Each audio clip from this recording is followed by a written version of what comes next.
हर हर महादेव।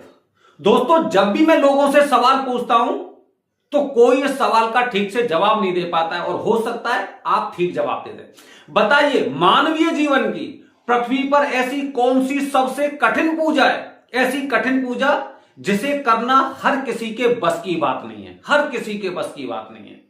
और दूसरी बात दोस्तों, कि इस पूजा से 21 पीढ़ियों को लाभ प्राप्त होता है, मोक्ष प्राप्त होता है अगर आप ये पूजा करते हैं। मैंने काफी लोगों से पूछा, कोई बताते हैं माता बगुलामुखी का पूजन तो बड़ा कठिन है, लोग नहीं कर पाते हैं। काफी लोग बोलते हैं भगवान शिव जी के महारुद्र अतिरुद्र, महारुद्र में 132 ब्राह्मण एक साथ पूजन करते हैं, एक ही दिन में हो जाता है। और अतिरुद्र भगवान शिव जी की सबसे बड़ी पूजा, जिसे 121 ब्राह्मण एक साथ 11 दिन तक लगातार पूजन करते हैं, ये अतिरुद्र। तो ज्यादातर लोगों ने बताया जहां पे पैसे ज्यादा खर्च होते हैं, उन्हें लगता है कि ना तो हमारे पास इतना पैसा होगा और ना हम ये पूजन करवा पाएंगे। हालांकि दोस्तों, हमारा वरदानी पंडित जी का रजिस्टर्ड संघ है और इसके माध्यम से हम जगह जगह इस प्रकार का पूजन करवाते भी हैं, और हमारा उद्देश्य संतुष्टि नहीं तो दक्षिणा नहीं। ठीक है, अच्छा।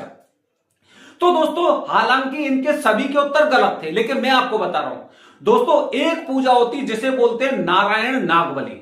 नारायण नागबली, नारायण बलि पूजा की जाती है 21 पीढ़ियों को मोक्ष दिलाने के लिए। घर में, परिवार में, पीढ़ियों में, पापा दादा बाबा जो भी परिवार में से जो अभी इस पृथ्वी पर नहीं है, उनको मोक्ष दिलाने के लिए। इसके साथ में हमारी माता जी की 7 पीढ़ियां, हमारी पत्नी की 7 पीढ़ियां, इस तरह से टोटल 21 पीढ़ियों को मोक्ष प्राप्त होता है। और नागबली पूजन, यदि किसी सांप को मारा हो, किसी सांप को मारने में मदद की हो, या फिर किसी सांप को अगर मरते हुए देखा है तो नाग दोष लग जाता है, उसके लिए नागबली पूजन करते हैं। ये 3 दिन की पितृदोष की सबसे बड़ी पूजा, इससे बड़ी कोई पूजा नहीं होती। काफी लोग कहते हैं मैं पितृ गायत्री करवा लिया, कोई फायदा नहीं है। नारायण नागबली और क्षेत्र त्र्यंबकेश्वर, त्र्यंबकेश्वर को इस पूजा का जन्म स्थान माना जाता है। सबसे पहले ये पूजा की शुरुआत यहीं पे हुई है। काल सर्प दोष और पितृ दोष के लिए जो नारायण नागबली पूजा है, ये यहां का मुख्य स्थान है, और इसलिए जब लोग यहां पर विधि विधान से पूजन करने आते हैं तो निश्चित रूप से उन्हें इस पूजा का फल प्राप्त होता है। तो दोस्तों, आखिरकार कठिन क्या है, क्यों कठिन है? कठिन की वजह बता रहा हूं।